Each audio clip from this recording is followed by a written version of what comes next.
Month to month, no hidden fees, cancel anytime. Get a free HR audit today. Go to Bambee.com/trust.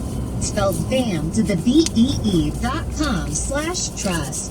Go to Bambee.com/trust. For all of our sakes, we need to avoid crowds as much as possible. But what if you need to go to the post office or mail letters and packages? Whether you're a small business or have a new work-from-home setup, Stamps.com can help. Print postage on demand and never pay full price with access to discounted rates you can't even get at the post office. Like 5 cents off every stamp and up to 62% off USPS and UPS shipping rates. Print official stamps and labels right from your home or office computer for any letter, any package, anywhere you want to send. Once your mail is ready, just leave it for your mail carrier. Schedule a free package pickup or drop it off. No human contact required. Right now, listeners get a special offer that includes a 4-week trial, plus free postage and a digital scale without any long-term commitment. Just go to Stamps.com. Click on the microphone at the top of the home page and type in News. Stamps.com. Enter News. Stay safe, everybody. If you're in debt to the IRS, there's good news. Optima Tax Relief can help you resolve your tax debt right from the safety of your own home. Optima's award-winning team works with you online and over the phone, so you don't have to leave the comfort of your home to put your tax problems to rest. Optima's A+ rated with the Better Business Bureau and standing by, ready to help you today. Call now for a free consultation. Call 800-613-8836. 800-613-8836. Optima Tax Relief. For details, visit OptimaTaxRelief.com. A young man has died, and that is always a tragedy. And that is at the forefront of our minds as we proceed down this road. But that does not mean that a crime has been committed. That's attorney Robert Rubin representing Travis McMichael. He and his father are charged with the murder and the death of a black man who was out jogging in Georgia in February when he was gunned down. Steve Harrigan now is live for us from Atlanta with the very latest on the investigation. Steve? Harris, just a short time ago, we heard from the attorneys for Greg McMichael. That's the father. They are warning the public not to form any conclusions about what actually happened in this case yet. And they really dropped a bombshell saying there is still more video of this shooting that has not been made public yet. There is more than one video of the incident. There are more than one way that the internet is communicating what happened. There's issues with timing on videos that are on the internet. There's issues with date stamps and time stamps. So the video may not be the only video that becomes important.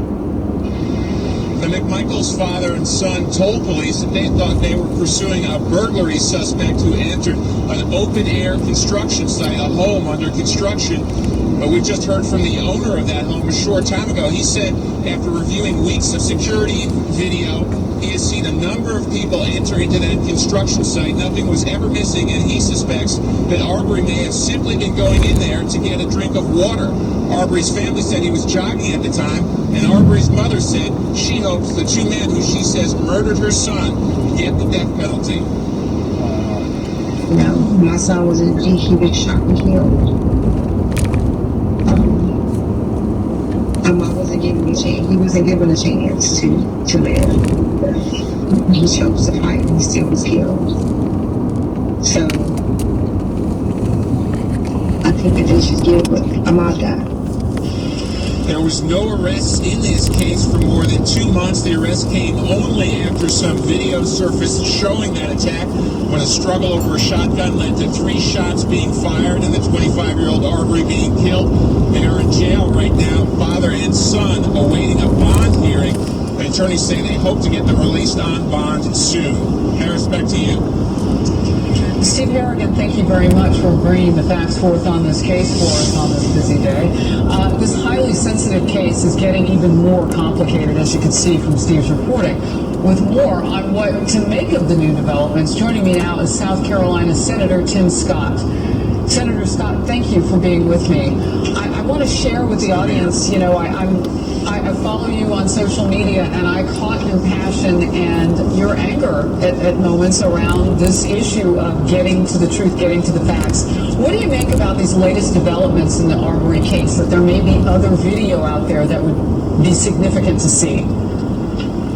I think if there's any other relevant pictures, videos, information, eyewitnesses, I hope they come forward very quickly. Unfortunately, what we know so far is about 6 weeks ago or so, someone was shot in the middle of the street at 1 p.m. in the afternoon for what the accused say was a crime. The owner of the house says that other people went into the same home looking around as well.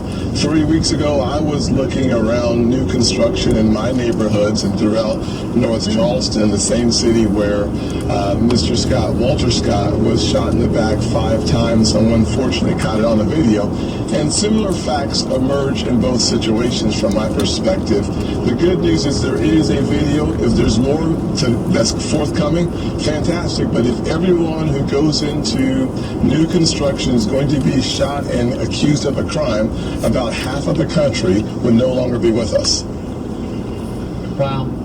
I know that you have said some pretty fiery things when it comes to certain legislation that has not passed in the Senate, having to do with anti-lynching. And why did that come into the conversation, and where are we on that? Well, this is a 21st century redo of 1998, and so many times in the past, from my perspective, this would be a classic example of anti-lynching legislation being important. Frankly, the Senate unanimously passed anti-lynching legislation the last Congress. We passed it again after that. The House decided that they wanted to make it their own anti-lynching legislation, and unfortunately, politics is now in the middle of it. They're trying to make the legislation that's passed twice in the Senate their own, so they're tweaking it, and I'm frustrated with my friends, the Democrats in the House, that are making this issue of anti-lynching legislation getting passed after it failed 200 times in this country. Why they're making it into a political football now, I have no idea. All right, well, keep us posted on how that goes forth. I know what happened in February of this year is that you did have a couple of Republicans who voted against it, but now we know a little bit more about what's being done with that legislation in terms of wording and what people may take exception to. I want to get to this, the debate over stay-at-home orders. No doubt you're talking about it in your home state, the beautiful South Carolina. Absolutely. I'll center on Michigan, where a court is hearing a lawsuit filed by a Republican lawmaker challenging Governor Whitmer's coronavirus restrictions after new protests forced the closing of the state capitol building. Police breaking up a scuffle over what seemed to be an effigy of Whitmer. No reports of arrests or injuries there. Here's the governor's reaction to the protests. This really isn't about the lockdown or about a perception of a stay-at-home order. It's really an organized political statement, and it's unfortunate because we have to take politics out of this conversation. This is about the public health, and whether you're a Democrat or a Republican, if you live in the state of Michigan, everything I'm doing is trying to save your life. Senator Scott, your reaction. Okay. I lived in Michigan as a kid and on an Air Force base, Kinchel Air Force Base, so I have a lot of affection for Michigan. But when I look at the numbers in Michigan, I see a couple of very important facts. 6 out of the 83 counties account for about 40,000 of the nearly 50,000 cases, and about the same percentage, 80% of the deaths, are coming from those 6 counties. So the question is, Michigan as a whole, with 77 counties, looking like there's a path to reopening, why would they not consider relaxing the regulatory burden and the stay-at-home restrictions for those areas of the state that seem to be 77 out of 83 counties in a position to move forward? Here's the question. There's 3 things for us to consider.